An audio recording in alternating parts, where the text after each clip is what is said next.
Started here. I will be expecting hopefully our city manager will be here shortly, so we'll get moving. Welcome tonight to our Brawley City Council and successor agency to the Brawley Community Redevelopment Agency.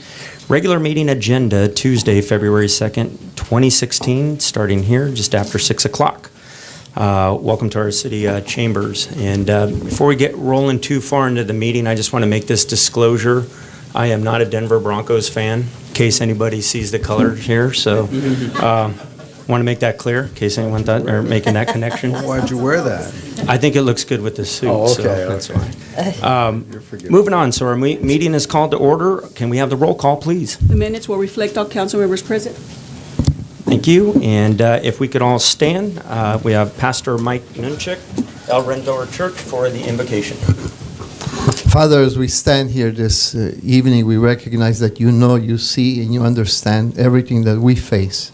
And Lord, you know the issues and the business that is at hand this evening and all the days that we come together as a body and with the leadership of our city. We ask for the leading of your Holy Spirit in everything that is said, in everything that is done, in everything that is decided for the betterment, for the improvement of our communities. And Lord, you hear, you know, you understand. Help each leader to make the right decisions and help everybody to speak for harmony, unity. For we ask and pray in Jesus' name. Amen. Amen. Thank you, Pastor. And if we can have Council Member George Nava with the pledge. Will you please face the flag? Ready? Begin. I pledge allegiance to the flag of the United States of America and to the republic for which it stands, one nation, under God, indivisible, with liberty and justice for all. Thank you. Thank you, Council Member Nava, and thank you, Pastor, again for the invocation. Item number 1 will be the approval of the agenda. Do we have a motion to approve the agenda? So moved. Second. We have a motion. We have a second. All those in favor? Aye. Not in favor. Motion carries. We are moving on to item number 2, public appearances and comments. This period is not to exceed 4 minutes. This is the time for the public to address the council on any items that are not appearing on the agenda tonight and is within the subject matter jurisdiction of the city council. The mayor will recognize you when you come to the microphone. Please state your name for the record. You are not allowed to make personal attacks on individuals or make comments that are slanderous or which may invade an individual's personal privacy. Please direct your questions and comments to the city council. Welcome, Supervisor Kelly. Thank you, Mr. Mayor, city council members, city staff. I wanted to take the opportunity to make you aware of some of the activities that have occurred with the Salton Sea.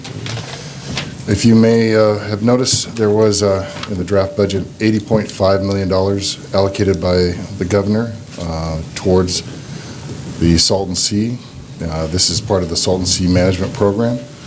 We have sent a letter from the county asking for our California delegation, Representative Vargas, Senators Boxer and Feinstein, and the president to match whatever comes out of the state budget for Salton Sea programming this year. So and we've also made a request to Senator Hueso and Assemblymember Garcia to increase that amount to $100 million this fiscal year and hopefully get match from the federal government. There is also a $3 million wetlands appropriation that will be announced very soon for the Hopeville Drain. And there is also a undergrounding of the New River in Calexico that is moving forward. And I know that the Water Resources Agency and the Regional Water Quality Board are moving forward with that project. So we hope that that's successful. And that's it for tonight. Thank you very much, Supervisor Kelly. Any questions? We really appreciate the presentation and the update, as always. Thank you. Thank you. And we're still with public appearance or comments. Any other member of the public like to come up and introduce yourself and make a comment? Eddie Camilo. On December the 19th, I was arrested by a Brawley police officer. I filed allegation of employee misconduct I gave copies to the city council, waiting for a response. I'm still waiting for a response as to why he arrested me.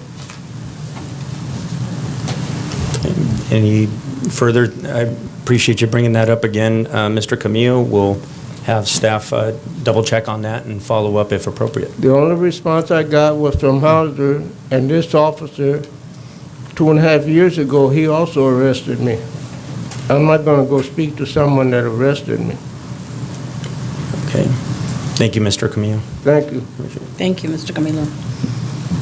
Any other comments, public comments? Any appearances? And I'll also add at this point, too, if you're here for one of the topics that are on the agenda, there'll be opportunities there. But again, anyone want to come up on anything else that's not appearing on the agenda, please come up. There you go.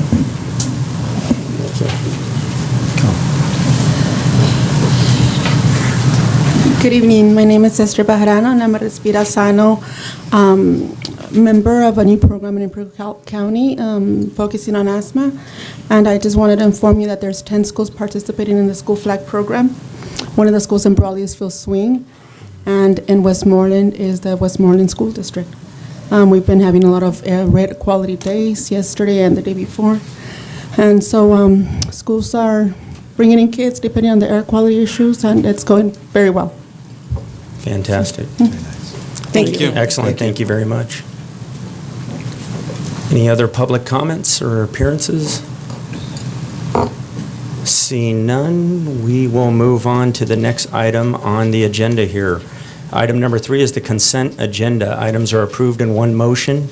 Council members or members of the public may request consent items be considered separately at a time determined by the mayor. Do I have a motion to approve the consent agenda as presented? So moved. I have a motion. Do I have a second? Second. Whatever. All those in favor? Aye. Aye. All right. Aye. We got Aye. ayes across, okay. And not in favor, none, no abstentions. Motion carries. She's seconding, I'm seconding. We got to do something. That'll bring us to item 4. Item 4, which some of our guests here tonight might be here for this item. This is a continued public hearing. Item 4 is for the appeal for a zone change 14-01, general plan amendment 14-01, site plan 14-02, conditional use permit 14-02, and parcel map 14-01 for the River Palm Mobile Home and RV Park mini storage and convenience store. We'll start with a presentation from our planning director. Good evening, Honorable Mayor, council members, Gordon Gase, Planning Director. This is an item that went through Planning Commission 3 times and was denied there. There was an appeal to the council. The last time I heard, I believe, was in July. The desire of the council was to postpone it until either late last year or early this year. So this is why we're hearing this item once again. And we did renotice the item with a much larger radius than we did the first time also. Was it denied 3 times, or was Correct. it asked to bring different changes, or they asked for something different, sir? Yes, they asked for something different, but the different things that they submitted were not to the liking of the Planning Commission in terms of mitigation for what they were requesting. So they did deny it, actually deny it 3 times. So this is the property on River Drive, northwest corner of River Drive, and what will be the extension of Palm Avenue eventually. It is currently zoned R1.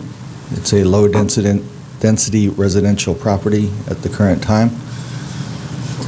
The proponent is proposing to make this primarily a mobile home park, also with some RV spaces.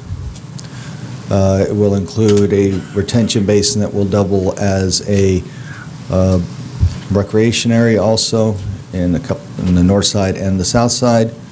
On the corner here, you have a convenience store proposed, which would be a neighborhood commercial zone proposal.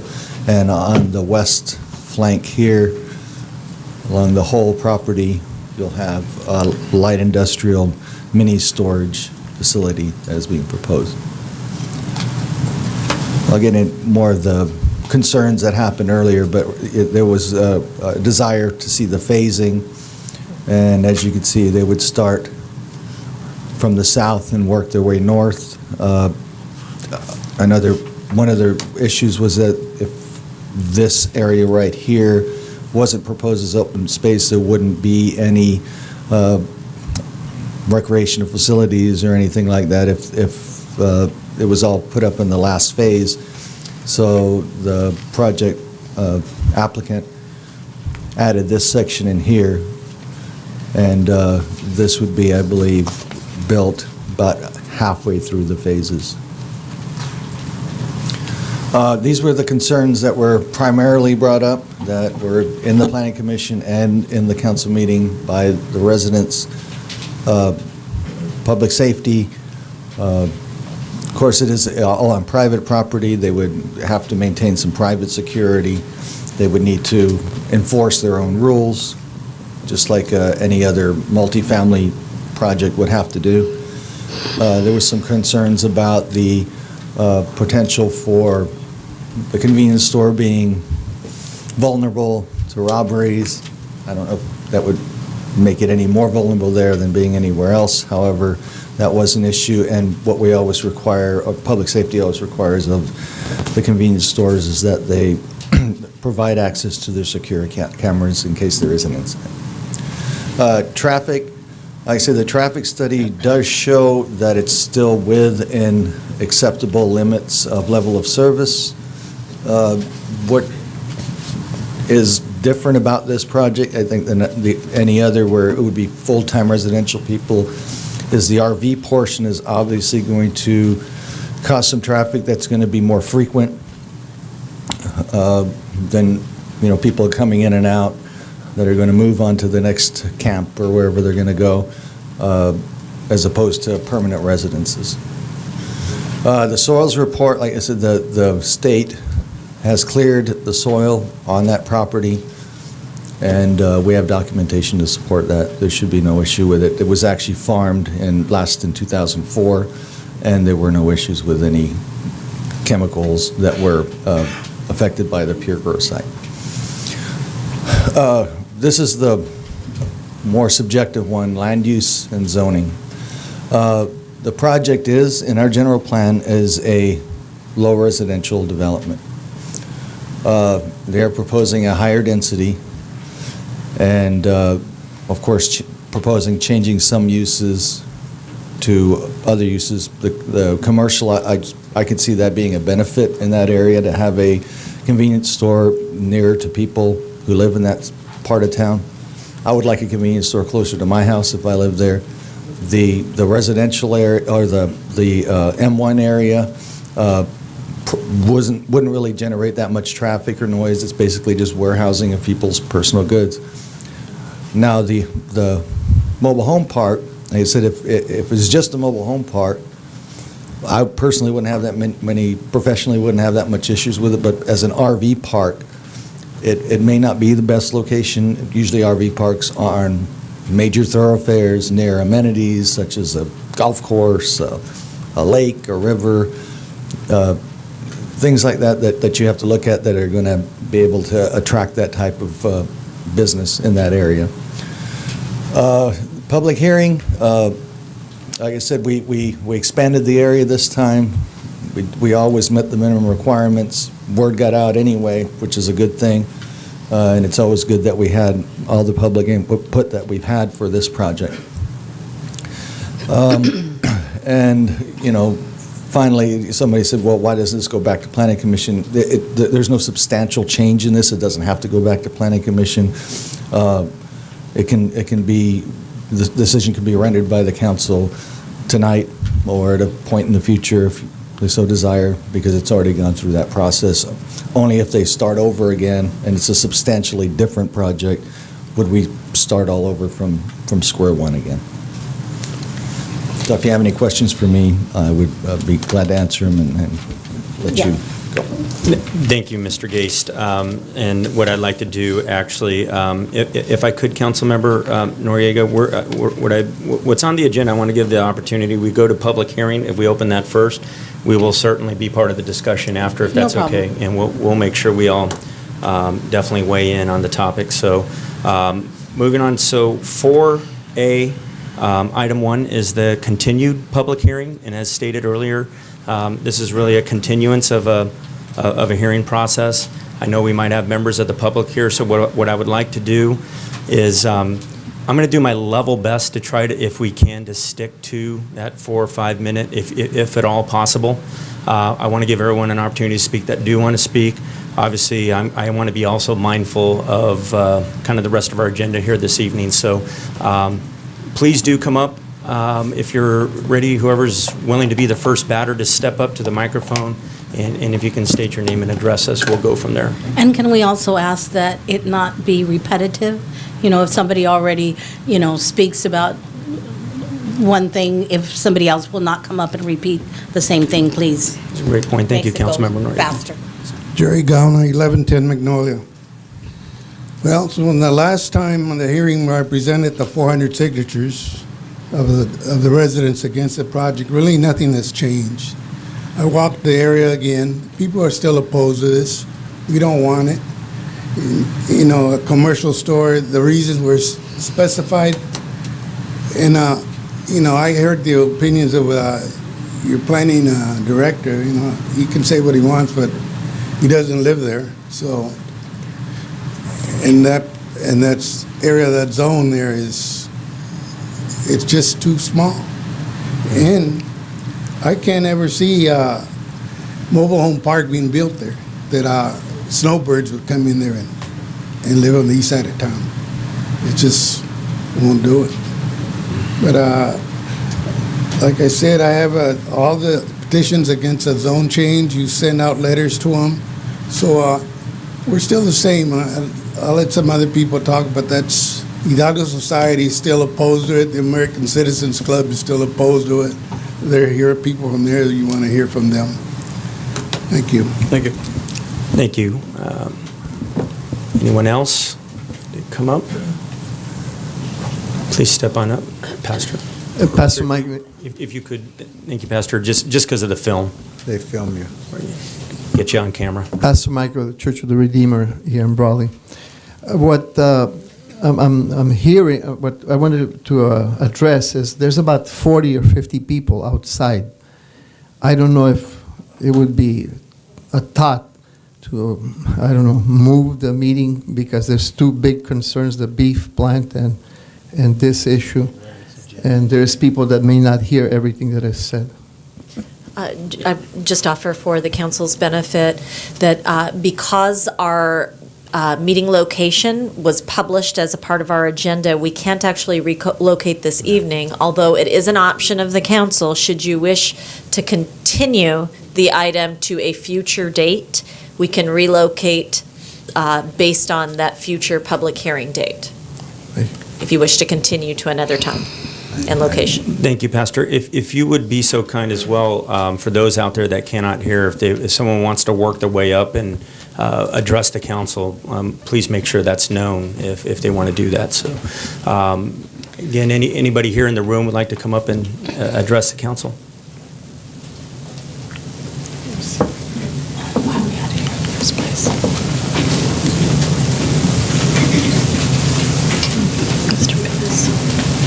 Good evening. Good My evening. name's Tomas Perez. I live at 682 North 11, across from where they're trying to build this mobile park. I went to all the planning commission meetings, myself and about 2 or 3 other people. And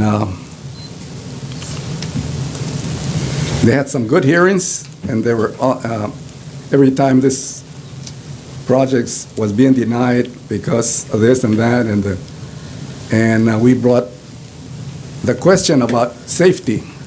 Who has responsibility of enforcing something that happens there? And they told us, correct me if I'm wrong, that it's the sheriffs, not the police. So To me, that's a big issue. And then Mr. Gaona brought about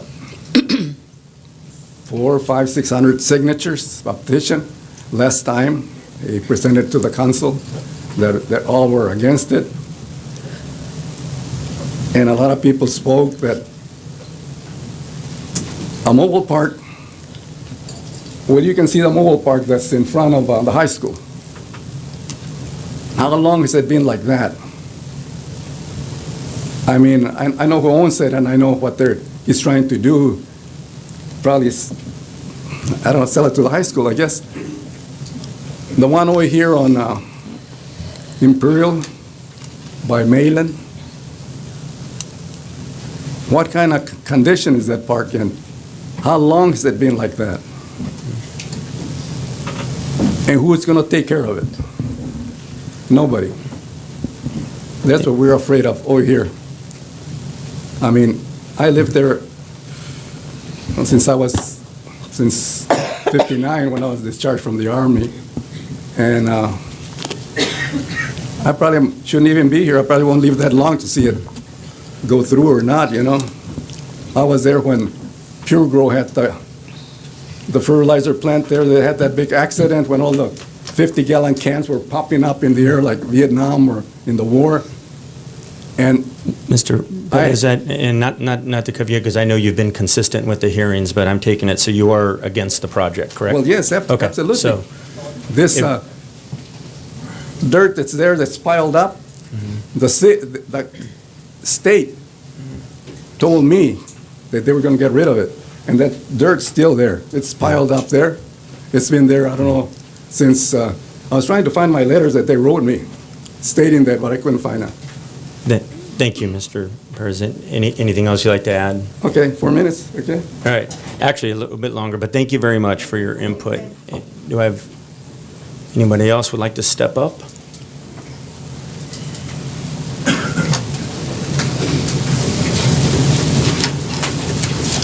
Good evening. Good evening. I'm Dawn Taylor at 300 K Street. I think that to assume there's going to be more crime there than anywhere else is just ridiculous. Crime is what it is, and it's not going to be more just because it's a mobile home park. And I also think that just letting the money drive by on its way to Yuma and not stopping in Brawley is a waste of tapping revenues.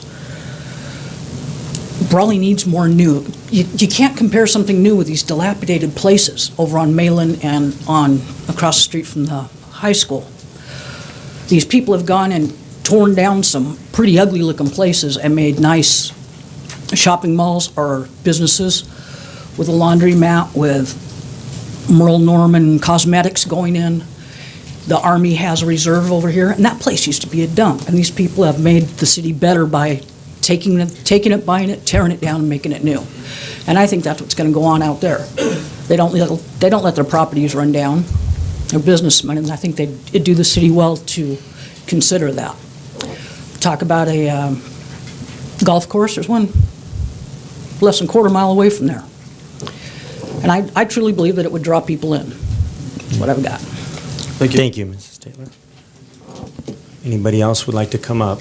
And folks, I just want to remind you, for, against, or whatever your opinion may be, it's open to everybody here in the public, so please come up.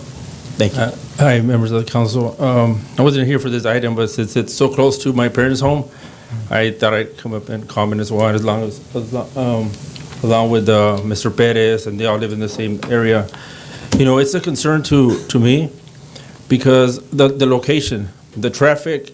I know they were talking about the traffic. I got here late. I haven't been keeping up with it, but the traffic, it will increase in that area. And my other concern is the contaminated land is right adjacent to that property. It continues to be contaminated, even though there's documents that they said, I know he's mentioned to me that it's been taken care of. But that soil continues to be there, which is something that happens in a lot of environmental justice or disadvantaged communities across California, that they leave this soil or encapsulated in a fence and just leave it there, you know, for years and years. I see one of the environmental people that come and check for the environment, or they come here often every 3 months and they check some gauges in there, and they're there for about a whole day. So there's obviously still some kind of contaminant there in that property. And then I feel like, the community is going to move. There's the low-income community.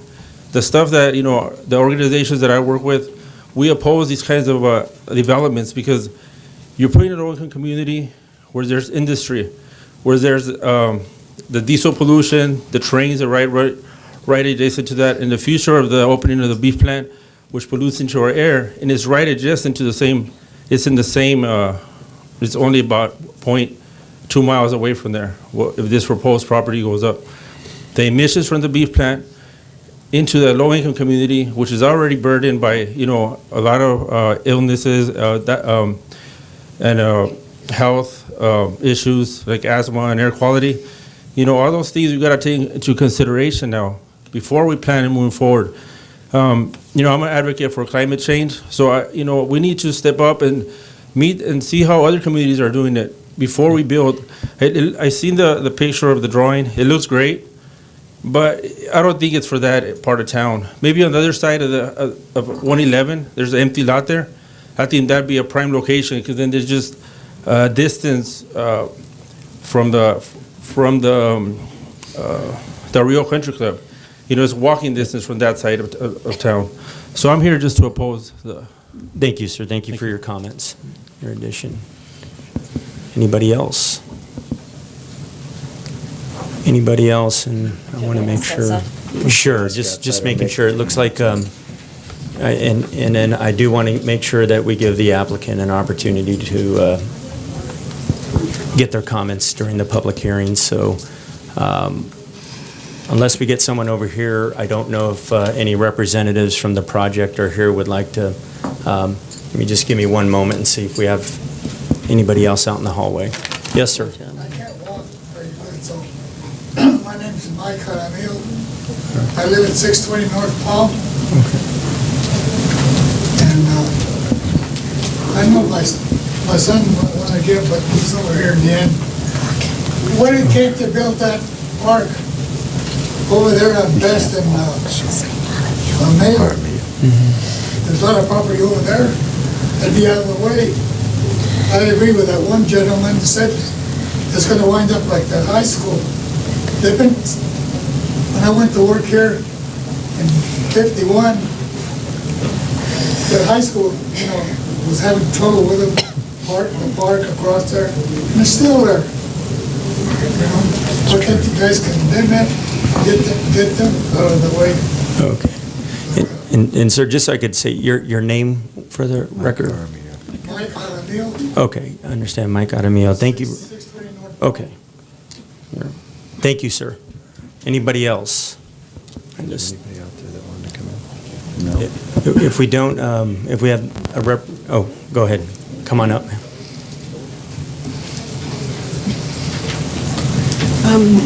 Irma Rios. I live at 614 North 11th Street. I'm not a very good speaker, so I don't know if I can say what I want to say. No, you're doing great. You're doing great. Yeah. Just talk to us. I think I have a problem with, the location of it. It's right where you have a residential area. I don't know why it couldn't have been closer maybe to access from a main highway, like 111 or something like that.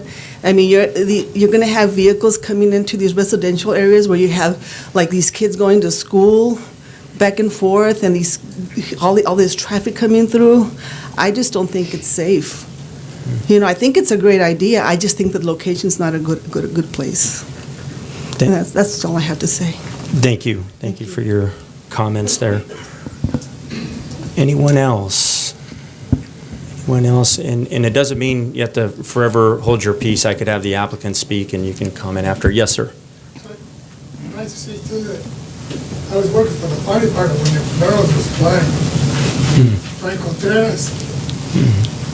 Chief. Our chief, our retired chief. Yeah. We were working together on duty, and that's what they called us. The barrels were going up in the air.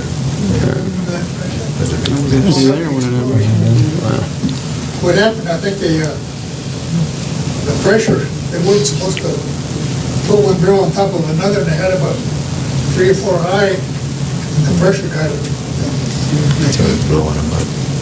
up they went. Anyway, Th- it's real scary. Definitely. Thank you again for your comments. So we'll continue on. Does any representative from the project want to address the hearing? Come on up. Honorable Council Member and City Staff, my name is Jay Goyal, living at 890 Fleming Avenue, and I'm representing here the developer, which is RSG Development, actually Capital. History teaches us a lot. My family is here for more than 26 years, and we provide the quality facilities. At the gas station, which is at 610 South Brawley Avenue, if any of you remember, it used to be a very small 320 square foot facility. When we managed this thing for a few years, and after that, we built one of the best gas station facility in Brawley right now. Right behind that, there was an old motel which had a drug problem. From the first day we purchased the property, we had the rooms, we could have rented. But from the first day we purchased, we closed it. Because we believe in the quality of the life. We did not support it, you know what, for profit, let's continue running this motel business and then someday we will demo it. So from the first day, we kill the profit and demo, then slow by slow we demo it, and now we are one of the best strip mall center in Brawley. Recently we made addition there. So we bring the quality. Our family also own a US fitness gym.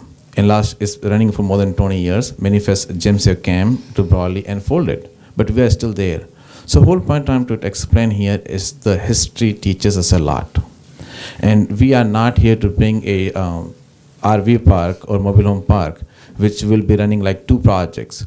So the city's staff should, or city council should not make a decision based on what is the history of those 2 parks, because they were built many years ago when there were very little regulations, and they were being poorly managed.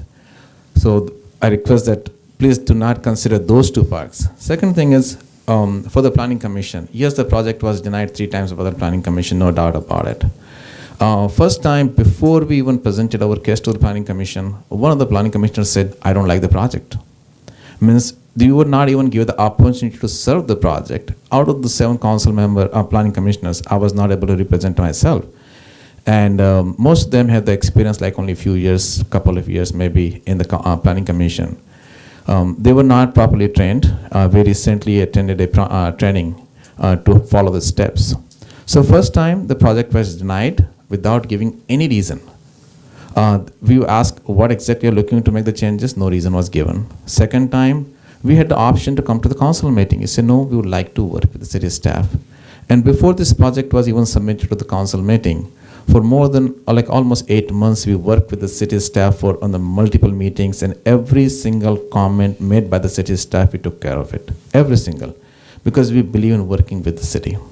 Then second planning commission meeting too, we requested, do you want any comment, give the idea. They would not give the idea and they rejected. No reason was given. Third time, the reason was given, which doesn't make any sense. So the planning commission, I understand, did not approve, but at the same time, Brawley, a business council meeting, supported our project. Then when we came here, last time, council member Couchman requested the phasing. I said, great, we'll be glad to do the phasing. Well, one comment was made, okay, all this recreation area should not be in the last phase, let's bring in the first phase. Financial is not very good idea, but we heard. Everything, okay, we brought in the front. Trash enclosures, before we did this project, we visited probably about 20-30 different RV locations, and we realized generally this kind of had 2 or 3 trash enclosures. We were told we need more, okay, we'll get 6. Parking requirement. Current zoning, current requirement from the city has very few parking requirement. Okay. Keep going, but I'm just letting you know we're at 4 minutes, yeah. Okay, it means I'll take a few minutes more. Okay, Yeah, I understand that as for the project. You do have more time, Mike. Okay, thank you. Continue on. So here, for the parking requirement, city did a great job and went to the nearby cities to find out what is their parking requirement. They told the new parking requirement, which is not in the city ordinance, but they said this is what they need. I said, great, we took it. So total number of parking requirement per the new standard is 342. And this is when it's a full capacity. And we have 449 parking. So we have 31% more parking within our facility. And when a developer brings the housing project, he does not bring 31% more parking for R1 or single family homes. Okay. Open space. There is a current code do not have the open space requirement, and they said, okay, we need open space. We reduce the number of parking, number of the spaces by about 10%, which is a financial impact on us. But we brought 25% open space. Construction phases requested, we said, okay, we submitted. Landscape requirement, whatever the cities required, we submitted a separate plan. Also, the changes are never easy. So some citizens need to understand that. Couple of citizens took the first phase, which you submitted, they took the plans, and then they just went to talk to the nearby area. They collected about 376 signatures. We went to the county and checked the records. Out of 376 signatures, 171 signatures were taken from the citizens who are not even registered voters. And the document has been submitted to the city staff. Okay, and 11 were, actually 12 were not eligible. So, and also some of the information, the citizens who signed it, probably they could not even read English, and they were given this document in English. After the meeting, we talked to them, some of them, and they say, oh, we did not knew this project, otherwise we would have supported it, we would have never signed it. So they were given the old phase. Now the citizens who opposed the project, we requested them, let's have a meeting. We went to ACC, our partner, and we requested a meeting, and they said no, they don't want to meet. Mr. Ghana, if you could just step back, please. Well, as the applicant, we're just allowing him, but I was in error. He is the applicant, so he gets to make his case.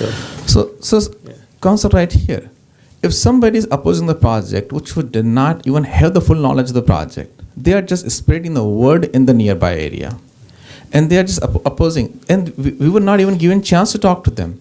They just came in they did not come in the first 3 planning commission meetings. They did not come in the first council meeting. In the second, they did show up. And after that, it's let's meet. They would not give us a time. Let's talk about it. They would not give us a time. So how can we try to talk to them and explain to them? Okay. There were several concerns were discussed during the last council meeting, and we have addressed each of them. So let me get back. Okay.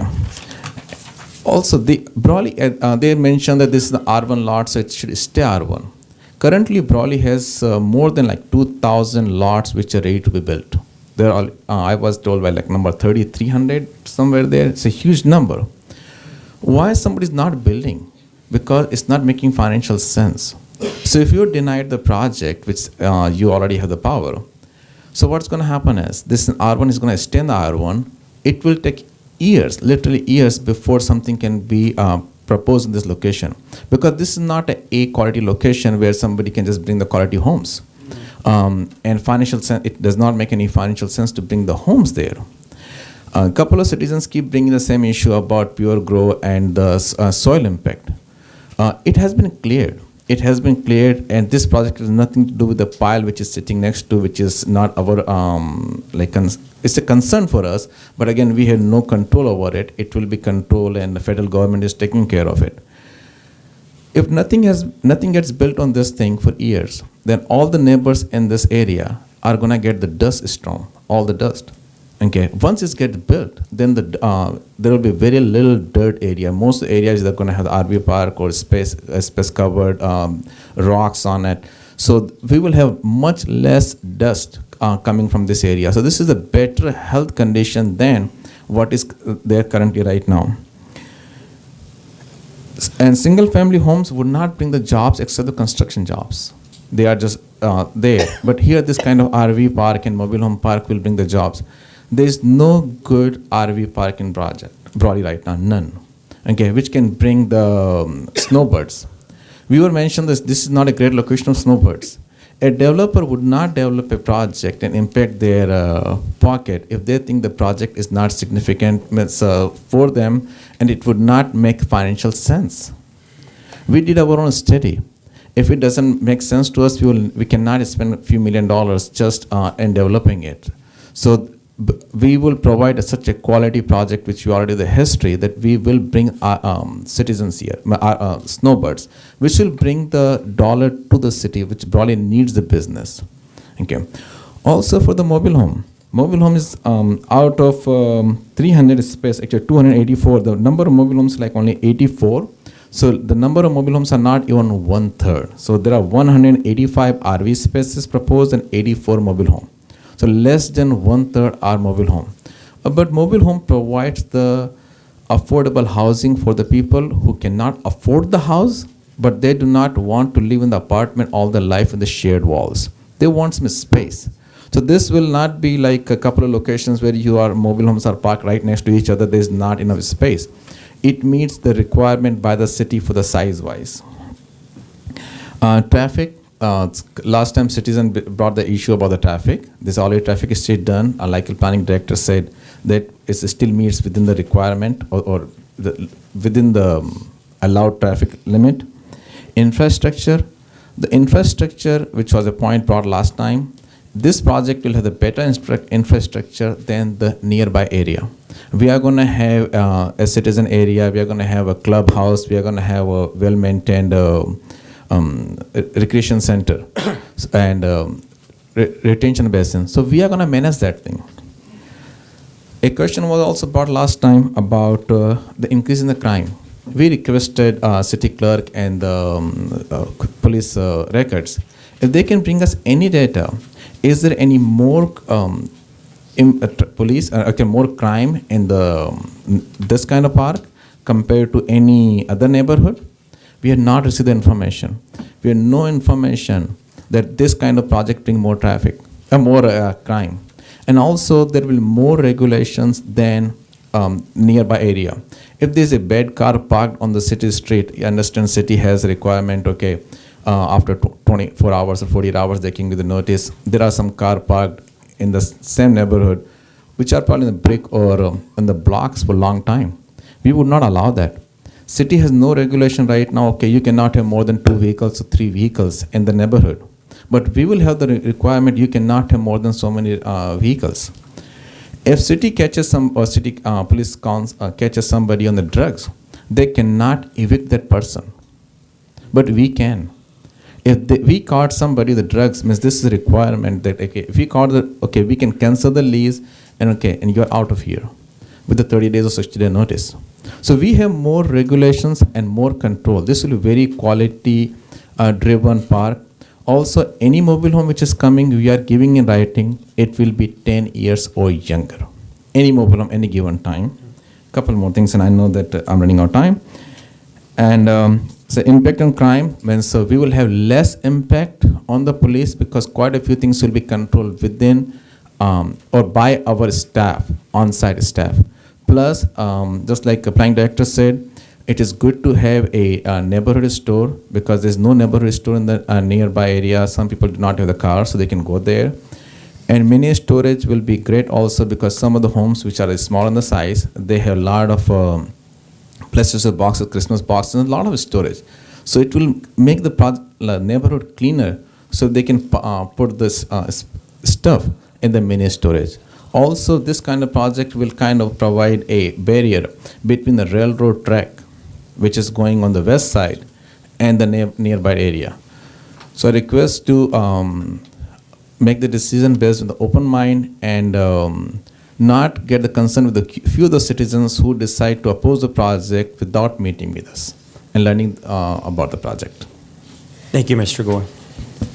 And certainly, if we have any more questions that need to be addressed, we can share with you. But go ahead, Mr. Gana. Jerry Gana, 1110 Magnolia. In the first place, I collected signatures. I can speak Spanish, and the people who signed the petition do not have to be registered voters. They were not running for office. These were homeowners and people that rent. So there's no such thing as needing to be registered voters. And if you want me to translate in Spanish for you, I can do it. Mr. Gana, if you could, just address us. We want to get your comments. All right. You know, this man is going through this process, gone so long, and he cannot accept that the people in the neighborhood there do not want it. We do not want that. The project's fine to go do it out there and somewhere where it belongs. But in our neighborhood, we don't want it. The people signed the petition with us and telling them in English and Spanish, so they couldn't understand what it was going to be, and they do not want a mobile home park there. There's no such thing. Okay, You Mr. know, Gunn. if you and- want it in your neighborhood, it's fine. Yeah. But we don't want it. Thank you. And I've got you down. I appreciate your comments, so I'm not trying to cut you off. I just want to make sure that we get everybody in here. Tony Gallegos, ACC, 890 B Street. I wasn't going to get up and speak because we spoke last time, but the gentleman right here, number one, he criticizes the planning commission for not being qualified, which he was on the planning commission. If he really wants a project that much, I mean, he shouldn't say that. Not only that, he never came to the ACC. He probably doesn't even know where the ACC is at. So, you know, if he wants his project to go through, I mean, don't criticize the ACC because he never came to us. Thank you. Okay, thank you, Mr. Gallegos. Okay, if I, okay, we'll get one more here, and then what I want to do is I want to get to council so we can get our council David discussion. Ramirez, 668 Fawcett Road. Okay. As in Farrah Fawcett. I'm the engineer of record for the project. So therefore, you know, from where I come, don't let me forget my... Okay, I'll take care of it. A few facts that I can enlighten you with. The easy one, which no one really knows anything about, so I'll enlighten you with it, is a traffic study. The traffic study is done, it's a set of analysis that produces a level of service for an intersection or a stretch of road. The level of service is graded, kind of like when you're in school, A through F. It's just like it says in school, if you get an F, you failed. If you get an A, you look good. Well, the level of service in any which fashion of how you do the analysis for this four-way intersection is always A. Even if I had everybody get out there and leave at the same time, basically. Now, one of the reasons that RV parks have such a good level of service on traffic is because they're a little bit like myself and a few of these other fellas that got up here. They don't go to work every day. They leave when they feel like it. They get there for the season and they stay there, and they only leave the trailer when they got to. And that's a fact of life. That's what RVers do. This is not a recreational campground, as in the younger generation, younger than I am, would have a tendency to go to, say, San Diego, and they're on a short leash because they got to come back to work. So they're in a hurry to get to do their recreating, they take their kids and all of that. You got the wrong idea if that's what you think it is. Brawley is not a recreational area. It's It a is for place some. to take a sleep. It is for some. Yeah, for the people passing through to go to Glamis and to hunt doves. Good. All right. Mr. Ramirez, if I could, with all due respect, it sounds like you're obviously by position for the project, so. I'm the project engineer. Right, so if you don't mind, just because I do want to get it back to. I understand. Now, let's hit a couple more facts. I called the commander, Brawley. But before I did that, let me cover the other one. After we had a meeting, and I don't remember the individual's name, but I'm sure he may be in here. It was suggested, I think, by the city council or perhaps the planning commission. I don't remember which one it was at the time. We've been through this so many times. But however, it was suggested that maybe we could sit down and have a chit-chat with the opponents. I said, that sounds like a good idea. So I spoke to Jay about, yeah, let's do that. So I talked to the guy that was the spearhead of the groups that were against the project. And I said to him, let's set it up. I'll come talk. I'll give you all the information you need to know. I know it down to every nut and bolt. Mr. Fawcett, one more minute, please. Go ahead if you can bring the thought down. Let's see, I'm part of the project. Yeah. So anyway, any event, the response was from the Brawley community, as the man told me, they don't want to talk to you. They don't want to talk to you. I said, well, that's wonderful. Okay, Jay, they don't want to talk to us. So I said, well, let's find out about all this thieving going on and what have you at RV parks. Let me call the guy in charge of the police department. I think they call him Commander. He's in charge. I think that's a term, something like that. Yeah. And so I said, well, how does... I'm just curious as to where do you get most of your call-outs in Brawley? He said, well, we have these precincts. I didn't know that. I didn't know Brawley had precincts. But we have these precincts. Correct me if I'm wrong, but it's the northwest quadrant, the northeast quadrant, the southwest quadrant, and the southeast quadrant. The southeast quadrant is where all them ragtag, mobile home, and RV parks are that you all complaining about over here. I said, that must be where you get all your call-outs. He said, you'd be surprised. It is not. Thank you very much. Thank you, Mr. Fawcett. Was Okay. that clear enough? Yeah. Yes, it is. Oh, Ramirez, I'm sorry. That's right. That's the road you live on. That's right. I looked at my notes, so thank you for your comments. What I'd like to do at this time, we'll close the public hearing. And with the closing of the public hearing, before we move on to the next item, I would like, obviously, to solicit our council comments. So if we can just start, let's say who wants to lead bat. Councilmember Noriega, you were signaling in the beginning, so if you would like to comment, let's begin with you. I always like to be first. So, one of my comments is, we want Brawley to grow. We want Brawley to have better things, and we want to have more people in our town. We want to have bigger schools. We want our kids to be educated. But yet we come across obstacles like this tonight where I really believe that Mr. Goyle would keep this trailer park up. I really do.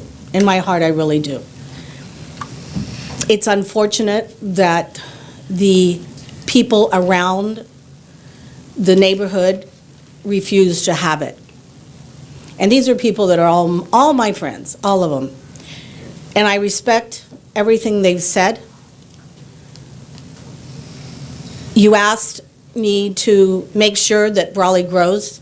You asked me to make sure that the ugly places around here get better. But it's very difficult when you block things and you don't want these things to grow.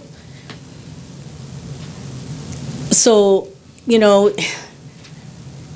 I really honestly makes it very difficult to make these decisions when you ask for one thing and turn around and expect something different.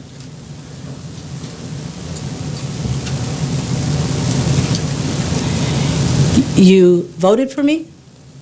You asked me to make the best decision. Thank you. Any other council comments? Okay. Mayor Pro Tem. Councilman. Well, I'm fine with the technical aspects of the mobile home park. I actually like it, but I think what you failed to do, Mr. Goyle, is engage the residents. And I think that's really where the opposition is coming. It's not so much on the technical merits of the park. I actually think it'd be a nice addition, but I think, honestly, you're asking for a zone change, and to be quite frank with you, it won't impact my life because I don't live in the neighborhood. But you have people whose lives will be impacted, and they've been very clear on their desire not to have that there. I also, and not to criticize you in public or tell you how to run your business, but I know if I were proposing a mobile home park that I know could face opposition, I would engage that same audience, just like they did, and they took the lead on in getting signatures, but I would have done the same thing in proposing my project. And I encouraged that conversation early on, and it sounds like maybe there was a breakdown in communication there. But I would have done that to be much more clear, because I do really see the benefit in having added amenities and the commercial aspect of it, but it makes it very difficult, as Councilmember Noriega has said. It makes it challenging just because it is a difficult decision. We certainly want to see businesses prosper. I know you've been successful in business here in Brawley, but this park, unfortunately, there is the history that mobile home parks do have in Brawley, and that they haven't always been positive. Now, what you're proposing, I clearly do not see in the same light. I think the renderings that I've seen and the engineers' work that has been done is all very professional, and it looks like a wonderful addition. But again, I go back to the people that live in the area that are not supportive of the idea. In fact, in the times that it's come before me, I have seen, I can't even say a handful of people that have been in support of the mobile home park. So that's another item that I consider when I make my own decisions. Those are my comments for the moment, but I just wanted to express to you, I certainly respect you as a business person, but I know that this is going to be a challenge to get this moved forward. I don't see that the concept is, even if it goes against you tonight, I don't see it as a dead concept. I certainly would revisit it, but I would just do it differently. And again, I'm not trying to tell you how to run your business. You're a professional. You've been successful. You know how to do things. But if it were me, I would certainly engage the public that lives in the area to make sure they're supportive and they understand what you're proposing and have a better feeling of, a better sense of community there. So those are my comments, and thank you again, everybody, for coming out. Thank you. And Mayor Pro Tem. Certainly, I respect Mr. Goyal's business developments here in Brawley. I have no problem with your business developments here in Brawley. I personally, looking at the project, I like the project. I think the problem that we run into is it wants to locate in an area that's primarily residential, and it's zoned residential 1.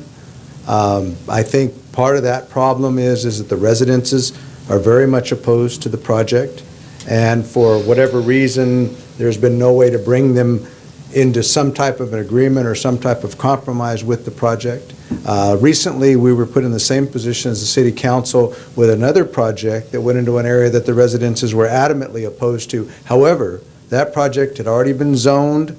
There was no zone change requirement, and we were forced to pretty much approve that project in its concept and move forward with that, and those residences are certainly impacted by that. In this case, the council has an opportunity to say no if they choose to do so because of the zone change issue. In other words, it would require a zone change. With most of the residences, and I've talked to many of them in that area, opposed to the project.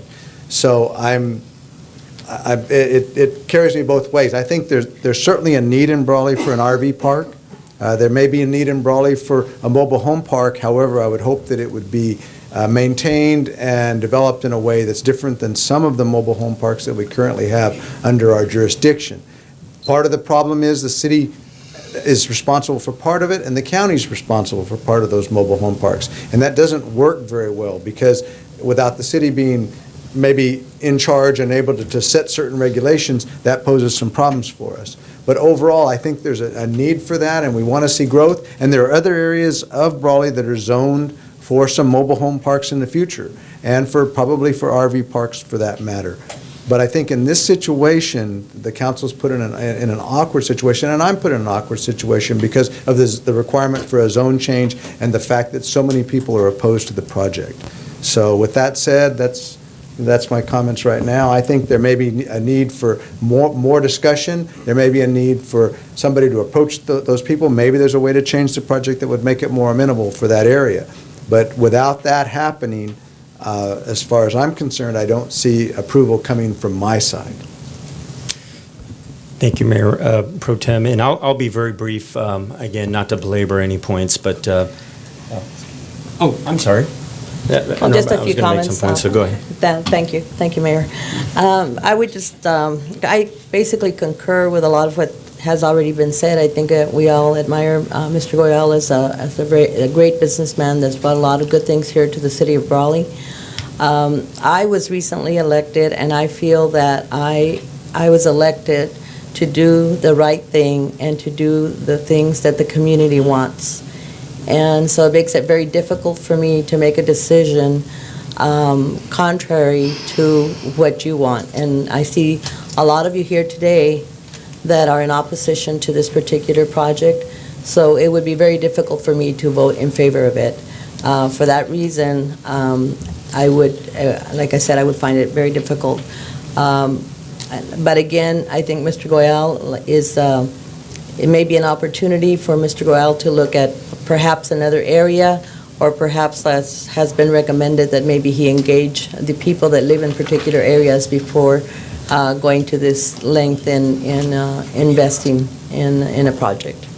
Thank you. Thank you, Councilmember Jauregui. And again, just to keep it brief on my comment is, I'm a patron and a customer of many of your businesses. I would imagine that many of the citizens in here tonight are as well. So I personally want to just echo a lot of what's been said about what your contributions to the community has been as a business person. I'm not so much conflicted. I suppose I absolutely take into account, obviously, the surrounding areas and comments. But the area that I have the most conflict with is really trying to make that overall decision of the benefit of the project overall, and it's difficult for me to determine. I'm not quite, per se, let's say, the RV development expert that I'm sure the research you've done. But I've stated this before in the previous hearing. I've been a patron. I've been an RVer. I've been to many RV parks, and just my personal experiences led me to believe something you know very, I would say a lot about in real estate, and that's location, location, location. And I think that's one of the challenges with this, Mr. Goyle. Most everyone here has repeated that if there's an iteration or a different approach to the property, as I assume that that property has promise. But again, that's kind of my overall view.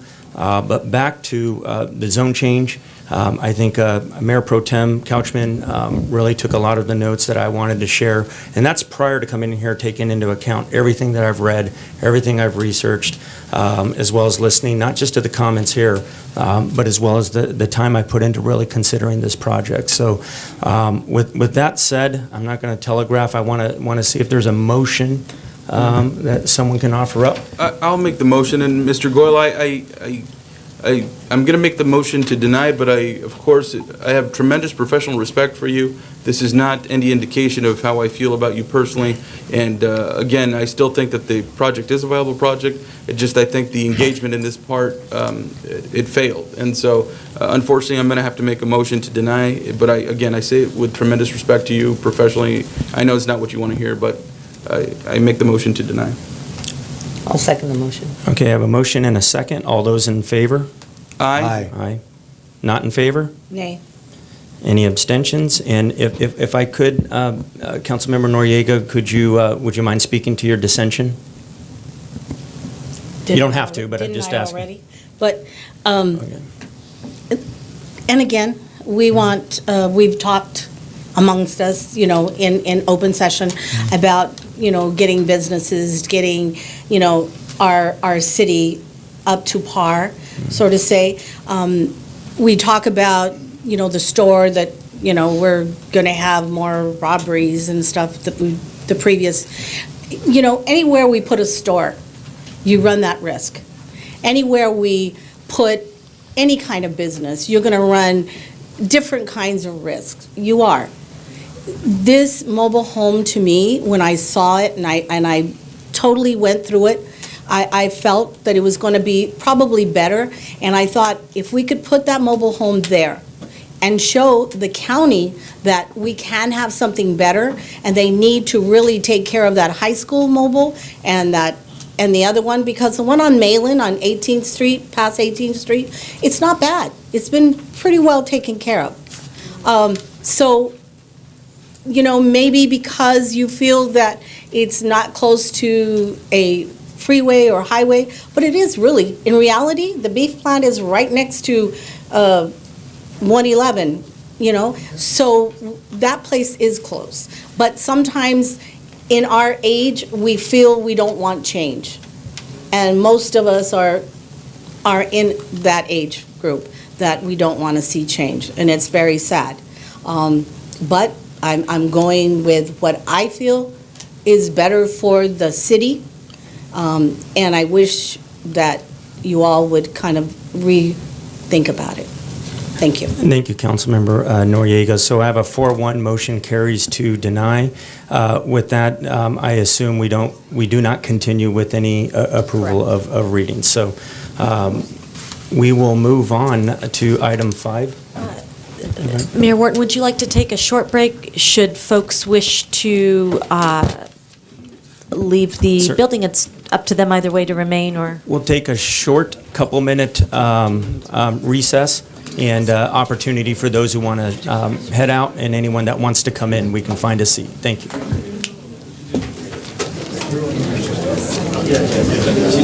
Okay, I'd like to go ahead and continue our meeting.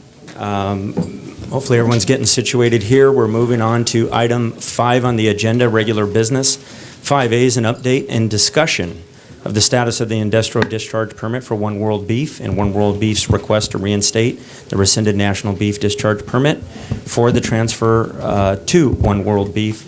And again, I'd like to emphasize this evening, this is a discussion that's been put on the regular business amongst council, and we will have a presentation from our Public Works Director, Yasmin Arellano. Hi, good evening, Honorable Mayor, Council members. Yasmin Arellano, Public Works Director. Staff would like to provide an update on the status of the request by One World Beef to permit operations of the facility after it's acquired from National Beef. The facility is located at 57th Shank Road here in Brawley, California. One World Beef approached City of Brawley to begin discussions about a possible way to move forward early during the month of November. Dave Bachtel from HDR, who's here to provide who's been involved with this process, will provide an update on the activities since the initial request.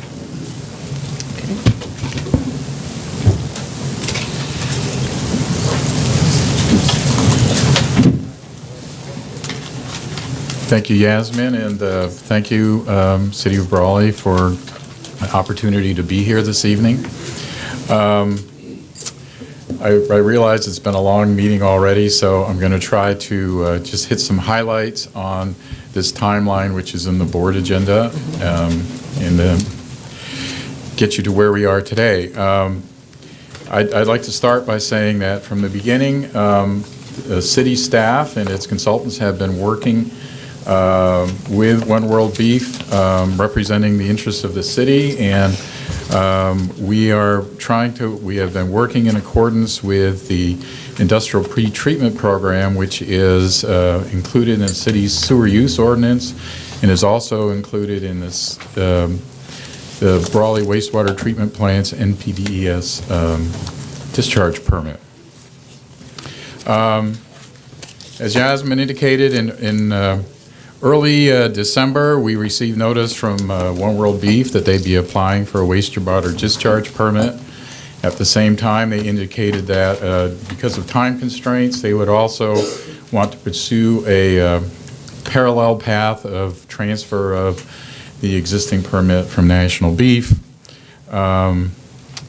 The initial permit application was somewhat deficient in information, and we have been working with One World Beef, and we've been working with the One World Beef staff and consultants since that time to get the information that we need to process, regardless of which path has been taken. In the process of working with this information, it came to our attention that National Beef had ceased its discharge in August, actually at the end of July of 2014, and that the facility had basically been not discharging and had been partially closed since then. And so primarily just to clean up paperwork at the time, since they hadn't used the discharge for the last year and a half, in accordance with the sewer use ordinance, we issued a rescission of the existing discharge permit.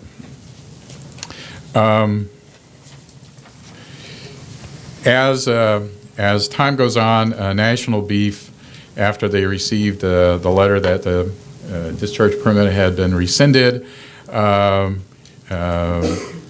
called and asked that it be reinstated, and it became apparent that One World Beef's preferred solution would be a transfer of the existing permit. We received an official request on about the, I believe, the 12th of January, roughly, and we have been working with One World Beef and its staff in pursuing alternative solutions to be able to move forward in a manner that will help them, assist them in moving their project forward, and at the same time protect the city and its discharge permit and in compliance with all the regional board requirements. On the 27th of January, One World Beef made a request to the City Council for the permit transfer. Like I said, we have been working on understanding alternatives for that since early January, actually since December. And so I've just wasted all these slides. I mean, but I don't think you want me to read from all this because we'll be here all night. Line by line, line by line. Line by line. If anyone has any questions on any particular there, I'd be more than happy to answer them. Dave, if I might, just to help you maybe shorten some of the presentation. So as was explained in the staff report, this has been a rapidly evolving set of circumstances, and as recently as today, we did convene the One World Beef team as well as our technical team to continue to work towards ironing out some of the details. So we actually have some new information that didn't make its way into our staff report, and that is really the intent of today, is to share with you where we stand as of this afternoon and what the next steps will be. Excellent. Thank you.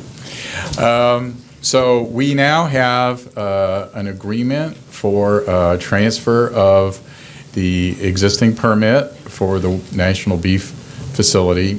And we have a tentative agreement on improvemements that will be made to the facility prior to the initiation of discharge again. And the way this will work is we will rescind our revocation of the existing permit for discharge 1, and we'll also send National Beef notice that its operation changed in July of 2014, which it did, and now it's a status of no discharge. And so when the permit is transferred, it'll be a permit for a facility that is currently not operating and has no discharge. That will relieve any obligation to have put in, for example, monitoring reports during the time they didn't operate, and also relieve them from obligations under the existing time schedule order. The transfer will become effective upon the change of ownership.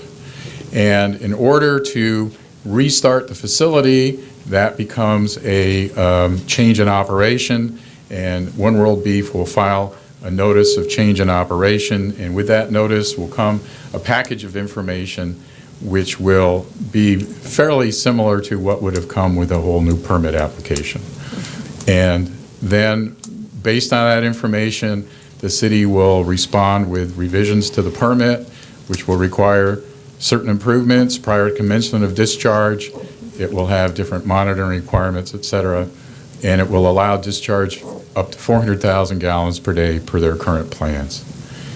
They do plan to increase flow in the future, and based on the sewer use ordinance, those increases in flow will constitute changes in operation beyond the 400,000 gallons per day. At that point in time, they will provide notice of a change in operation, and including with that any proposed changes to the facility to allow, or additional upgrades in order to support that new change in operation. This way we feel that we can support One World Beef moving forward with the project. We will protect the interests of the city, and we've discussed this with Jose Angel, with the head of the regional Water Quality Control Board, and he is supportive of this approach. Thank you, Mr. Bechtel, and I would like to recognize our Regional Water Quality Board Executive Officer here, Jose Angel, and I don't know, Mr. Angel, if you'd like to come up and share some comments.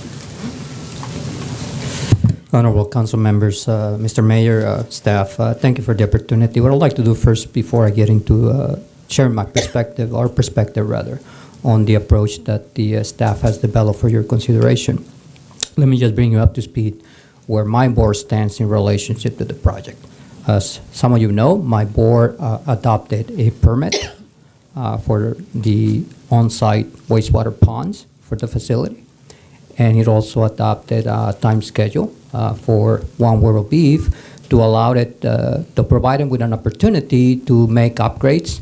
Our permit contains a series of checks and balances. That means stops along the way to make sure that the operation is going as we expect it to go, which is in compliance, full compliance with our permit. And so we have provisions in our permit vis-a-vis the time schedule order to make sure that before they increase operations or increase flow discharges, they complete certain improvements.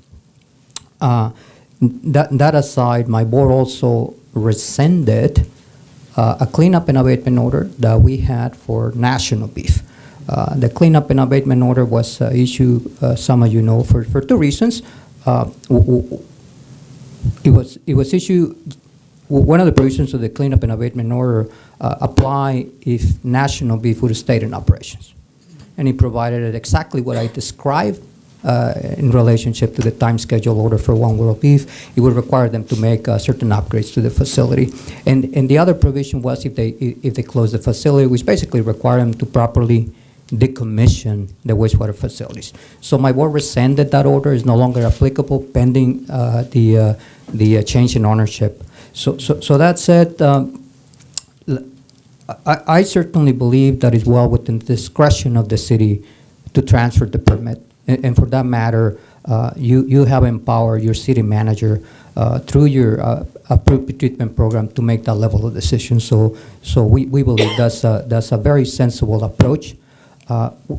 Also, my suggestion to your staff would be that as you move forward with this option, that the information that you need to update the permit be provided, obviously, in a timely manner, that there should be specific milestones for also for the improvements to take place.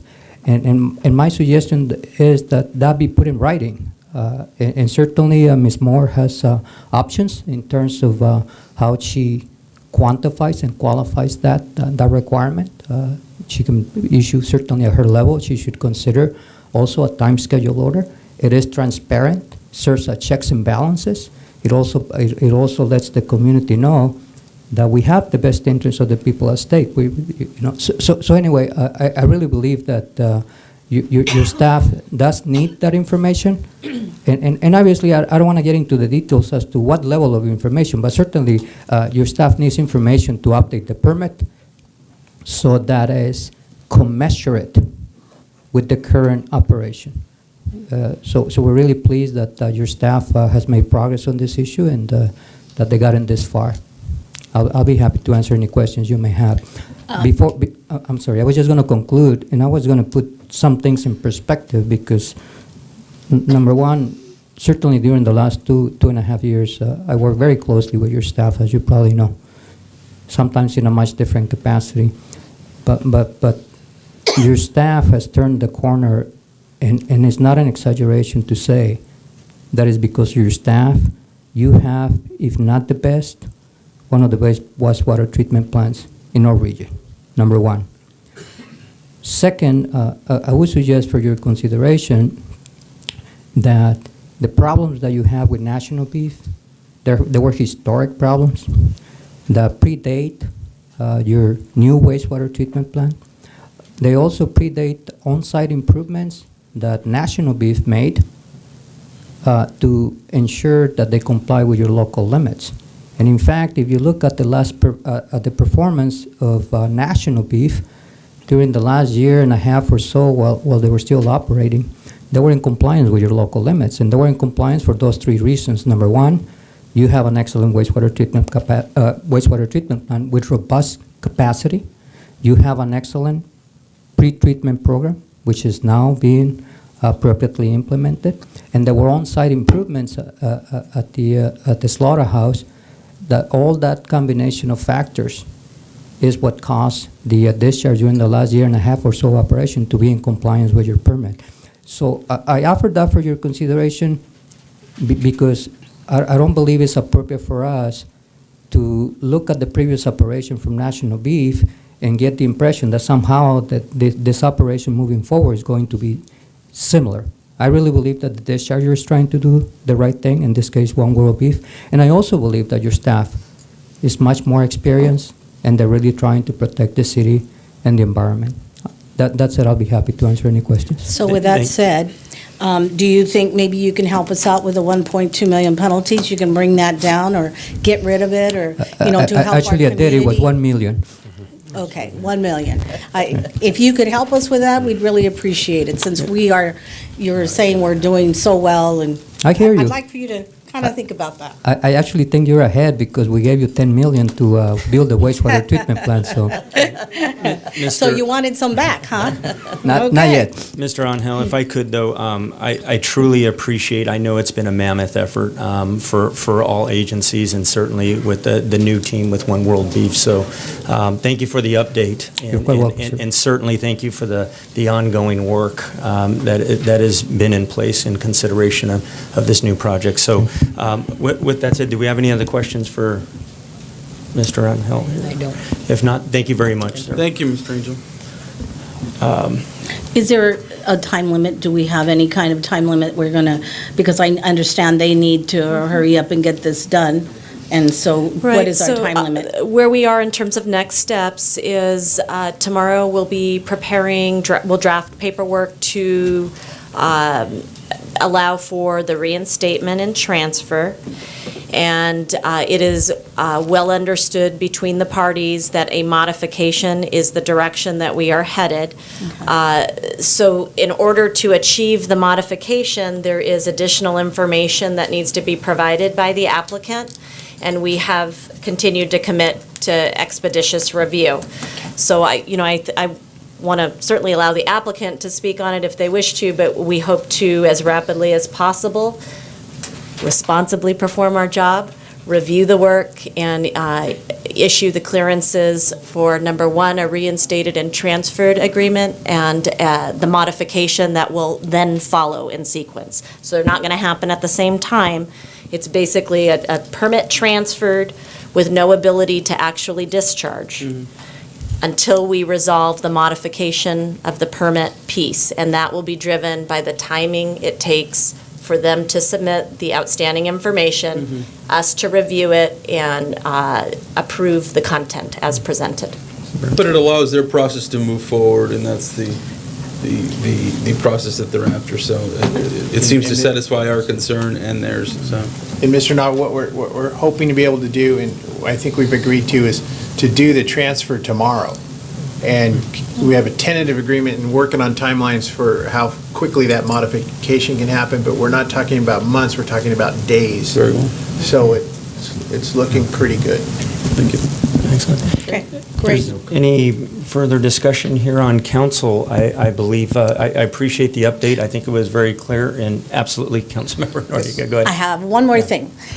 Remember, the same group that was here with the trailer is the same group that lives by the beef plant. The only problem they have, especially the gentleman right there in front of you, he doesn't like the smell. So if you can please help with the smell once you start going, appreciate it. Thank you. Yes. Just one question, maybe on a side topic for you, Rosanna, and maybe for Yasmin, I don't know. How will the operation of the new beef plant affect our water rationing issue as it relates to the state and our percentage of water savings as it currently exists? So as the council and public may be aware, we've actually exceeded our water conservation standards, largely as a result of the closure of a business that was our largest water customer.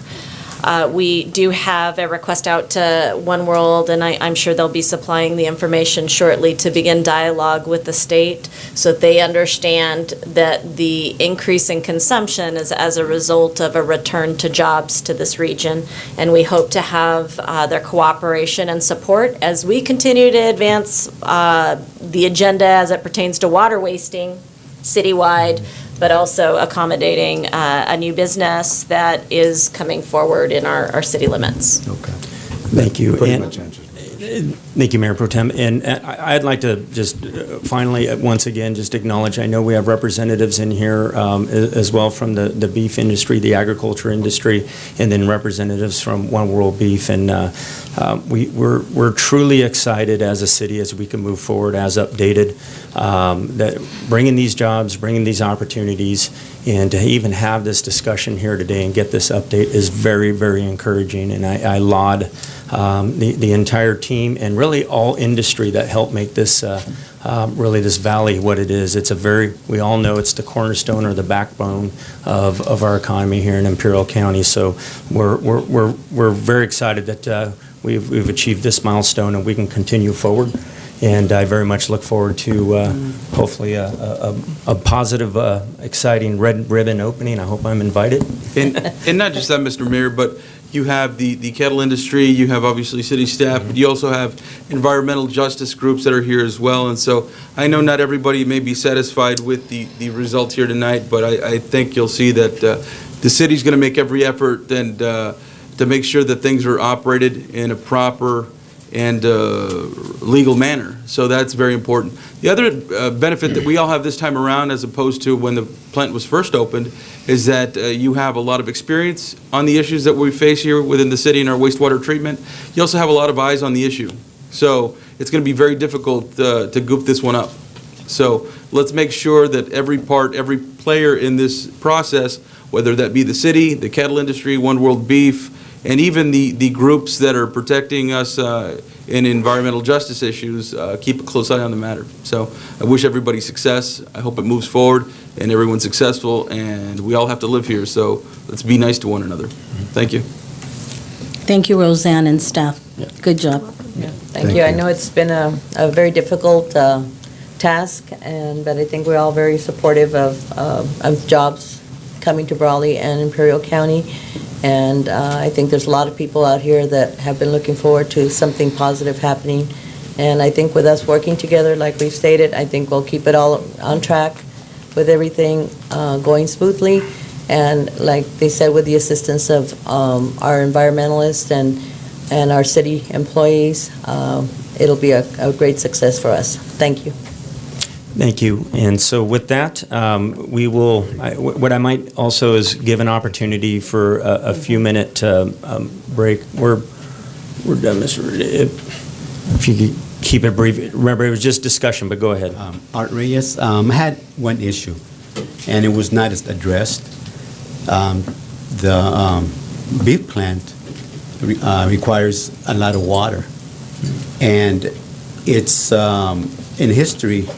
It's been already noted that there's no holding tank at the beef plant, and it puts a lot of strain in the city to produce, to keep up with the beef plant. Okay. We have a tank at the east side, but that's for the residents, not for the beef plant. Mr. Reyes, and I appreciate your comment, and I believe in our last meeting, so duly noted, and I know that is one of a myriad of issues that are certainly being not only considered, but we would not move forward if the impacts were adverse, so thank you. Another thing is that if they can guarantee 80% of the residents getting a job at the beef plant instead of somewhere else, and the rates need to be compatible. We just can't give the water away either. Thank you. Thank you, Mr. Reyes. What I'd like to do, if we can also just take a few-minute break in case we want to allow anyone that wants to move on. Mr. Romero, you want to comment? Yeah. Okay. We're going to have an opportunity to make a comment. Absolutely. There'll be opportunity in the future as well, so I'm not meaning to just make a limit brief that as comment? much as this was discussion. Absolutely, go ahead. Okay, I won't get into the details of it, but your own policies actually say here that water discharge permit will be void upon cessation of operations, transfer of business ownership. Always water discharge permit issued, a particular use or void upon issuance of a new wastewater. You know, if this company has all well intentions, which we know they're the same investors, I don't understand why they can't just follow existing policy, which all other constituents of this city follow. Also, you know, I'm not sure how much to really trust the water board. I mean, they've taken 15 years to do something about the current situation, and who paid the toll? The city, right? And over 30 millions of dollars in taxpayer dollars, not to mention, you know, infrastructure that has gone into them. It's an enormous amount of dollars that has gone from taxpayers. And, you know, they approved your policy. They approved your ordinance. And I don't understand why they come back and just say, well, you know, you can bend the rules now. It's just, I'm baffled by it. Wastewater permit requirements, they're right here. They're well written already. They're already there. If this company has good intentions, why not do the right thing? This was a lot of hard work, an enormous amount of dollars that are now being paid by the constituents of this city. I don't understand why people who live on fixed income, people who are burdened by the pollution. I mean, this is complete disregard from day one, from Brawley Beef, National Beef. I don't see a difference. It's not when they're going to pollute. It's you know, whether they are or not. It's when and how much, and whether the city will be able to tolerate that pollution. And the purposes, I mean, they're all right here. It's to protect the public's benefit, the public's utility, the health. I mean, I just don't understand why. You know, one company gets to have, you know, preferential treatment versus everybody else in this city. And so I just don't see how the city can tolerate any more risk. I think if a company is going to come here and open, we need the jobs, certainly. But if they're coming in good faith, they should come in with an investment, not asking for handouts from everyone that they can possibly get handouts from. And so, again, you know, our goal is to bring a voice from the community. They're desperate. Research and documents show that vulnerable communities who have a desperation for jobs are a perfect target for polluters. And so, not against jobs. I want the creation of jobs. We need the jobs. We need the economic benefit, but the numbers don't lie. When you do the math, we're still losing. So, thank you. Thank you, Mr. Romero. With that, do we have any further discussion? I think we're done. We're moving on. I do want to give the opportunity at this point, unless there's further input, I'd like to move on to our next item. So prior to doing that, let's take a couple minutes and then we'll reconvene. Excuse me, no one else wanted to say anything from World Beef? This is on, I noted this in the very beginning, so I'm allowing some comment, but this is not a public hearing. You have an opportunity, certainly, that's why I'm entertaining that, but it is just a discussion and update amongst staff, so. Okay. Well, it's on National Beef. You know, I lived here most of my life in Brawley. My parents live really close to National Beef. I've talked to Eric before. He plans on doing what's right, but I don't see that happening. I don't see how we're going from this happened back when Brawley Beef was here. The problem was there. The problem is there with National Beef, and it's here again. It's not going to change.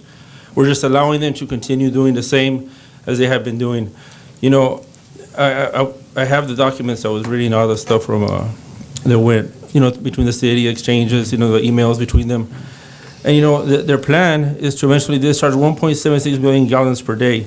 And it says here that to flow into the city's water treatment plant, the wastewater will be treated but will consume 80% of the existing maximum allowable industrial loading to the city's water treatment plant. One World Beef's impact on the collection system, treatment plant, disposal system will be significant. And it says here, I don't know who sent this here, but it says before One World Beef is allowed to discharge, One World Beef must demonstrate that industrial pre-treatment facilities are in place. An industrial pre-treatment system will be sufficient to protect the city's public-owned treatment works. Submittal and city review of the missing information is critical. You guys have that information now? That's what we're agreeing to. Yeah. That's the agreement that So- we're. That's the agreement. So, Mr. Lugo and members of the council, so you're aware what occurred and where we are in this topic. It may reinstate and transfer the permit, but they don't have any right to send discharge till we resolve our outstanding issues. So the outstanding issues include the reference to the existing infrastructure that's there on premises. They have to demonstrate that it either works with the flow that's estimated to come our way, or if it doesn't, they have to propose pretreatment improvements that we sign off on before they can be issued the modification and begin to send wastewater to the city's plant. So how soon do they plan to demonstrate that it'll work? They will only be able to start discharge after the modification is approved. So they can't start they have the benefit of having the permit transferred subject to escrow closing, but they can't actually turn on the spigot to send our way until we resolve our outstanding issues as it pertains to pretreatment.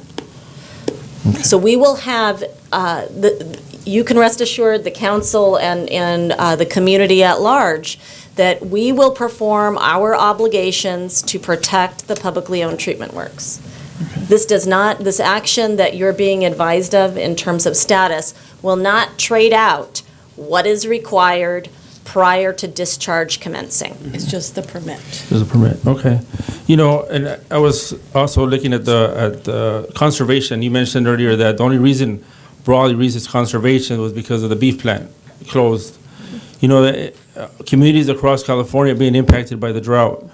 And, they're going to be using a lot of that water, a lot of that precious resource, which, I'm not against the jobs. I'm not about them. I'm not against Brawley growing. But, the unemployment rate didn't have an impact in our community at all. I didn't see it. I don't see it. The people that come here to work are not from local workers. 80% are from out of town that don't get a decent pay. They might just get the minimum wage. Mr. Lugo, Yes. and I think all points well taken. One thing I want to assure also, as our city manager did and staff, we needed this update. This topic was brought up at our last meeting. I'm encouraged with what I'm hearing with the update. We're fortunate that we do have a representative, not only that, the executive officer from Regional Water here. So just know with that, there's a process and it'll certainly be followed. So I want to make sure it's understood.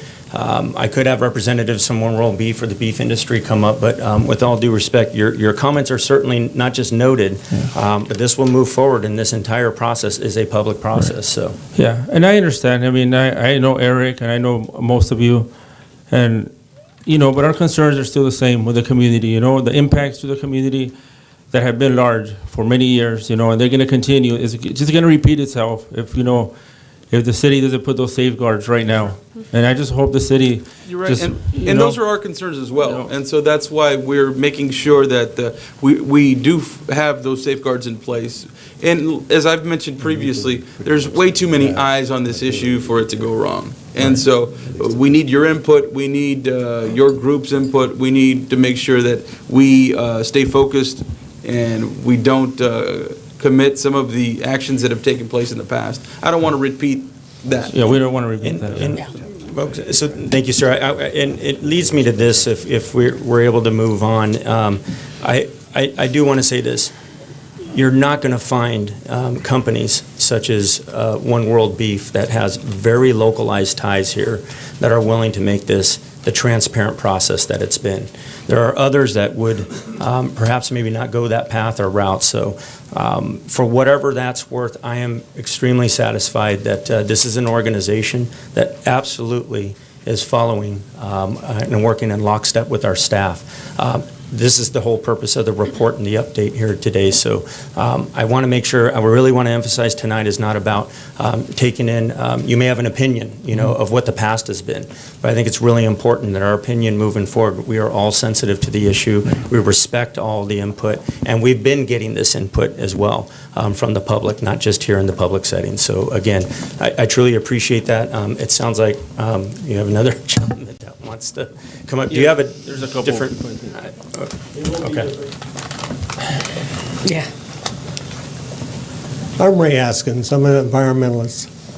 And there's certain observations I have made about most transaction that goes on here in Imperial County. And you're no different. And I thank you for the opportunity. Now, all I ask is to be more sensitive to the environment. There is no replacement. You've got to take care of the environment you have and for the future. As it stands right now, you have children who are just the air pollution alone, their brains are becoming smaller, less capacity to think, to develop, just like lead has an effect on children, which is well known. I think when you know you have air pollution, contamination affects your organs in your body, increase in heart attacks, strokes, kidney or organ failures. You have the highest rate of cancer in all the nation here in Imperial County. Why? Why do you have children going to the hospital for asthmatic attacks? Why? This is what I'm referring to as being environmental sensitive.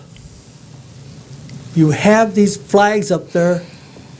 Why aren't we taking action in that direction to prevent it in the future? And while you don't, these young lives are being damaged for the future. Just think about that, or whatever decision you make. Thank you. Thank you. Thank you, All sir. right, well, Supervisor Kelly. Thank you, Mr. Mayor, Council. I will be very brief.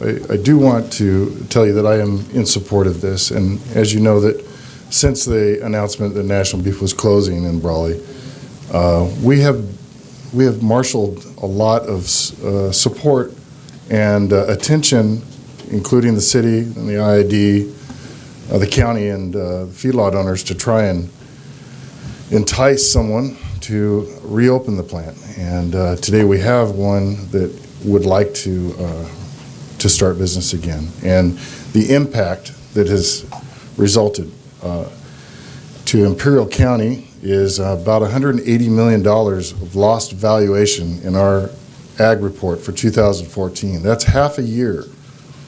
And you imagine that 15 will be much worse because we had no operations in the beef plant and we had a lot less of the herd number. But additionally to that, the economic impact is not just with livestock, the feedlots, the beef plant. It's with all the ancillary businesses that support that. Electricians, sheet metal, mechanics, scales.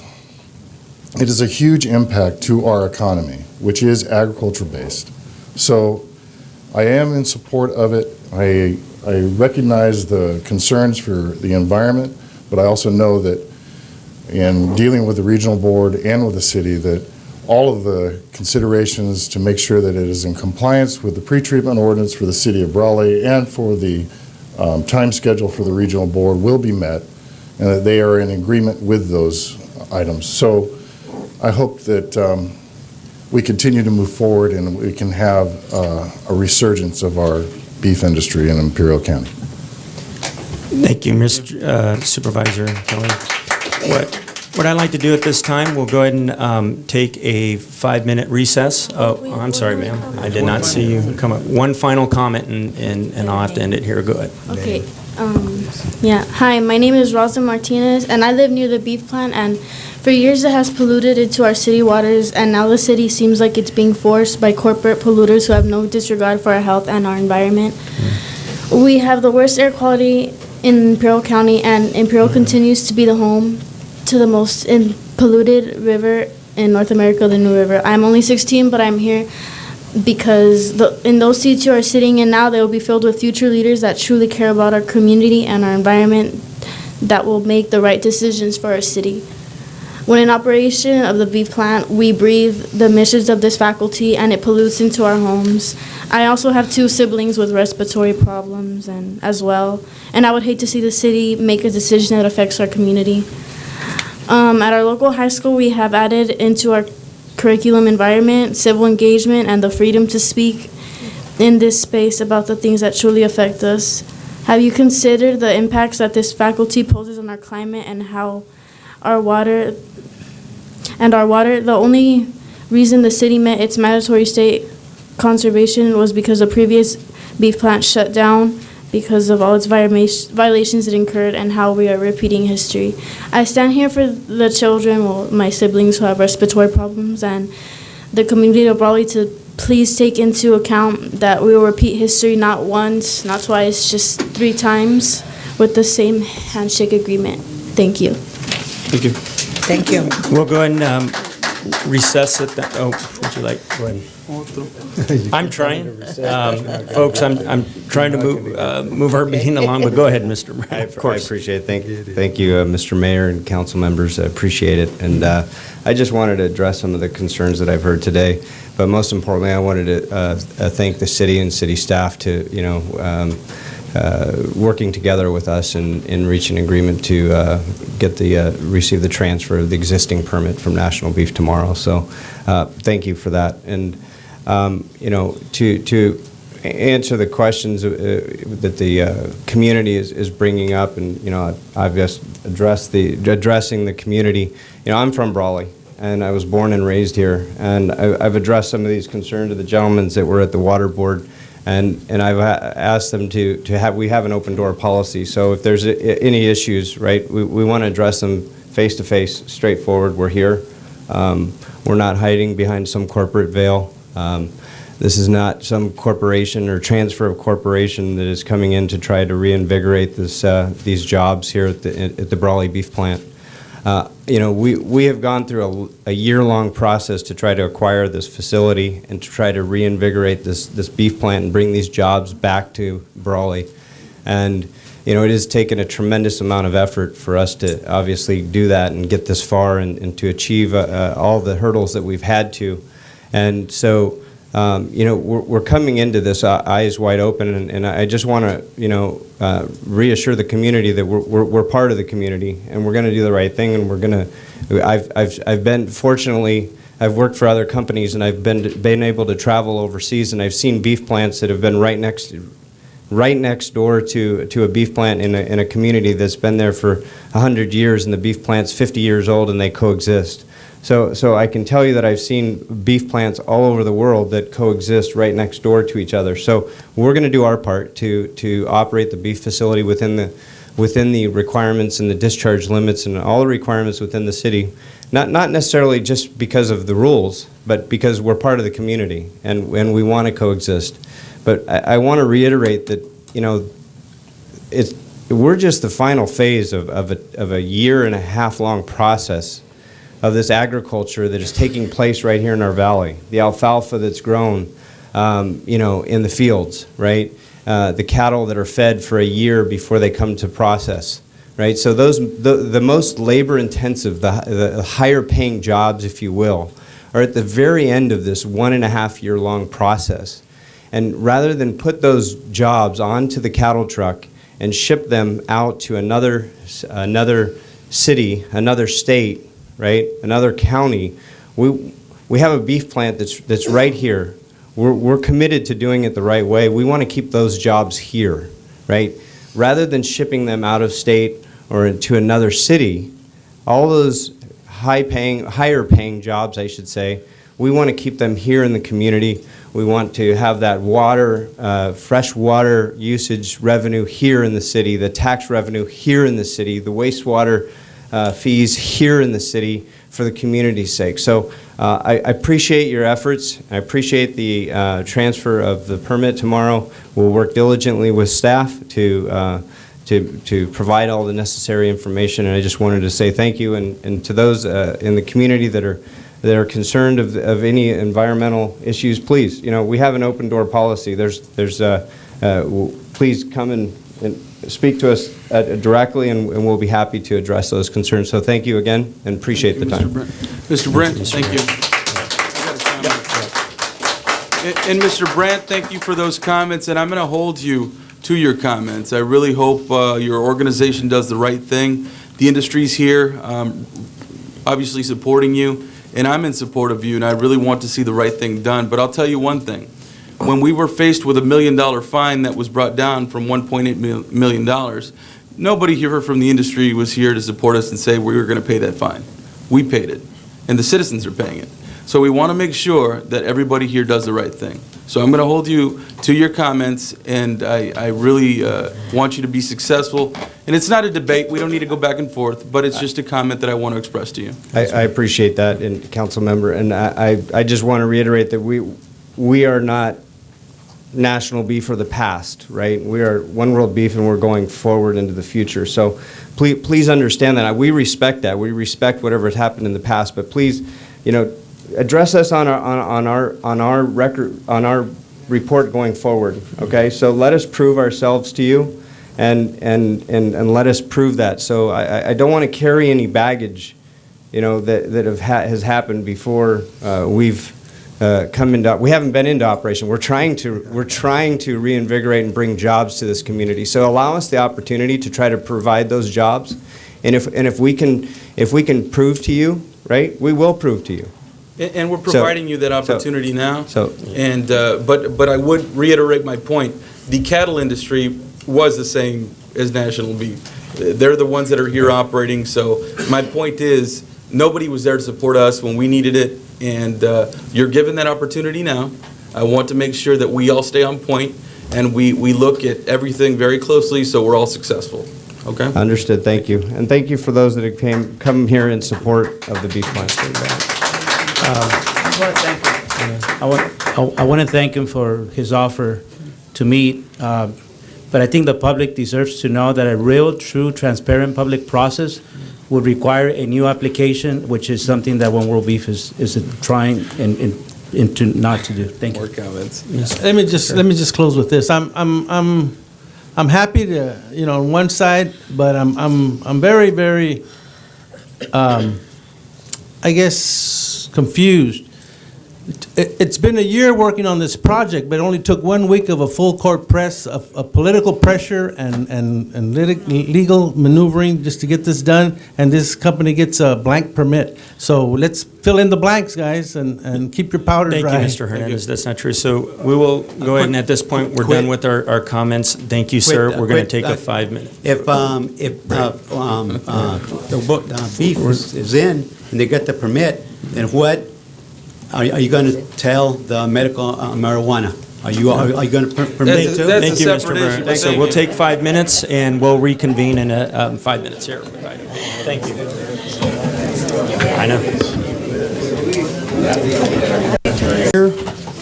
Moving on with the rest of our regular business. We have item 5B, discussion and potential action to authorize the complete rebuild and installation of a water distribution pump 421 by Sloan Electric, and the total amount not to exceed $65,559.15. Mr. Mayor, I have read the backup material, and I would make a motion to approve this item. Second. I have a motion, a second. Any discussion? Nope. No discussion. All those in favor? Aye. Yasmin wanted to show us some pictures. Yes. So go ahead, Yasmin. We don't want to see it. Oh, there it is. Yeah. See the pump? That's it. This is the existing condition of the distribution pump.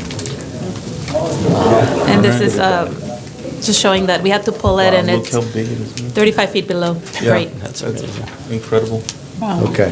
Thank you, Yasmin. Thank you. Thank you. Excellent. And item 5B, motion carries. Moving on, number 6, to departmental reports. A, monthly staffing report, February 2016, from Ms. Shirley Bonias. Honorable Mayor, Council Members, Shirley Bonias, Personnel and Risk Management Administrator. 205 gives the monthly staffing report for February. And there is an error on your report. I'm sorry to say that in open session. Thank you, Councilmember Hadagi. I will make sure I add up my numbers better next time. Under the lower portion on temporary and part-time positions, Public Works, there is not 5 temporaries currently working with the city. There's only 3 as itemized in the detail under notes. So we have 2 temp workers assisting with the streets and utility workload, and 1 assisting with pre-treatment. If you would please make that correction, I'll make sure future reports are double-checked, and sorry for the error. And just one other item to note, yes, we're still recruiting for the utility worker 2 and utility lead man. Those both positions have been reposted and will close on February 4th. Hopefully, we'll get an applicant pool and we can proceed. Any questions, sir? And we also don't have a treasurer filled right now. Yes, that's correct. We don't have a treasurer, and that is And reflected. just as a suggestion, perhaps we could just get a quick update during the city attorney's report on just the treasurer topic generally. We'll have an item coming to you for action in the future. Thank you. Thank you. Thank you, Charlotte. Very good. Item 7, informational reports, record of building permits, December 2015, prepared by Francisco Soto. So this item was simply, as noted for the record, to describe to council and the public the level of activity we have currently in the city with building permits, and we have a lot more coming, which I hope you had a chance to take a look at your email today and Yes, the I great did. news on Victoria Park. Yes, that's pretty neat. Fantastic. Thank you very much. Looks like we got a lot of stuff going on. Move on to item 8, city council member reports. Councilmember Noriega. Well, I'm not prepared on that right now, so I can circle I'll, back to you, Councilmember Right. Noriega, so we'll Yes, start with please. Councilmember Hadagi. Well, we only had one. Yeah, it's 1 week. I think we only had 1 week since we last met, and I think we all had the opportunity to attend the League of Cities dinner and go over some of the things that are going on. And I thoroughly enjoyed that and thoroughly enjoyed getting to mingle with the other members of city councils in the valley. So that was good. Other than that, I spent a lot of time reading material preparing for this meeting today. Yeah, that's true. Thank you. Absolutely. Councilmember Noriega. Oh, and we also had the chamber mixer, which was really nice. We got to meet the new chamber director, Katie Nava. Luna. No, Luna, Yeah. sorry. Katie Luna. Sorry, Mr. Nava doesn't work. I had you on my mind again. There you go. Anyways, so very pleasant young lady, seems to have a lot of spirit in her and has a lot of great ideas that she is going to use. And so we all wished her really good luck, and I think she'll do well. Also went to the League City dinner, and it was very packed. The food was very good, and lots of our co-council members were there. It was great to see them. It had been a while since I had seen them and speak to them. It's good when you walk into a room and you got to say hi to everybody, because it's kind of hard if you don't say hi to everybody. They go, hey, how about me? But it was good. Thank you very much to the city for providing that for us. Thank you. And thank you for the staff for all the hard work you've done with all this paperwork. I hope you get to sleep tonight a little bit better, all of you, after all this. It's been kind of stressful. So if it's been stressful for me and I didn't have to do any of that stuff but read everything, I can't imagine how it was for you. So thank you. Thank you, Councilmember Noriega. Councilmember Nava. I'll keep it real brief. Attended the IVDC meeting and also attended a roundtable discussion. I just want to thank staff for all the hard work, and I also wanted to thank City of Brawley for the condolences and support of my family. Thank you. Mayor Pro Tem Couchman. Pretty much echoing the same thing. I attended the chamber mixer briefly and then went to League of Cities in El Centro. They had a nice League of Cities, and we will be hosting it in Brawley the next time. I think that's in March or something like March. March. Yes. March. At So Inferno. we'll be hosting that at Inferno. It's a good meeting. It's a good time to network with some of your fellow council people from across the valley, and it works out really, really well. And there wasn't a whole lot because it was only a week between the last meeting, so there isn't a whole lot to report. So that's my report. Thank you, Mayor Pro Tem Couchman, and short week as well. I attended with my fellow council members, mostly the same events. So the chamber mixer, fantastic, really kind of got a facelift in there. Looks like they rearranged things. And again, equally as impressed with meeting our new, I think right now is considered interim executive director, but by all accounts, maybe be moving into a permanent position. And then the league division meeting, again, fantastic. Brawley, as always, was very well represented by all of us that attended. And then I do want to extend on behalf of your city family, Councilmember Nava, our condolences and our support for you. So that's all I have to report there. I appreciate everyone's report. We'll move on to item number 9, City Manager's Report. Thank you, Mayor Wharton. 3 items to report out. The first is we have a very full agenda next meeting on the 16th, and we wanted to provide for ample time for tonight's matters that were scheduled. So I just want to give you a heads up, lots and lots of business for council action in the near future, and wanted to also highlight a couple of items that will be coming forward. The first is that our mid-year budget check-in with the council will occur at our next meeting. Ruby's in the process of preparing all of our numbers for July 1 through December, so you'll get to see how we've performed to date. And actuals against our estimates and where we are normally at this time of year. Also wanted to highlight 2 Parks and Rec items that just want to kind of plant a seed for future topics. One is that you may recall about 2.5 years ago or so, we did some in-house repair of the roof at the senior center. It appears that after our building inspector got up and took a look at the state of the roof, we have a more significant number of repairs that we're facing because our prior work was a Band-Aid to a bigger set of circumstances. We are currently exploring in the past, we've talked about this accumulated program income money that we have to expend before we have the chance to tap our $2 million CDBG award. And we've been struggling with the state to find eligible activities that they'll approve because it's very highly specific categories. More of our suggested activities have been rejected than accepted. And at this point, there are 2 areas that appear possible for us to proceed with.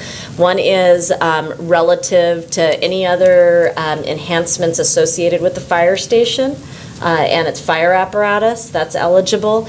And the other is anything that affects senior citizens. And the reason we're having this difficulty is because our median income, what the state uses as our eligibility threshold, it actually improved in Brawley to a point that we can no longer propose activities that benefit the public as a whole. Now we have to benefit target groups that the state defines. So they are like homeless individuals, senior citizens, handicapped, physically handicapped. So we're trying to propose scenarios that they'll consider for approval, and the roof may in fact be one of those areas. So want to make sure you're aware of it. We have to clear that account by September 2016?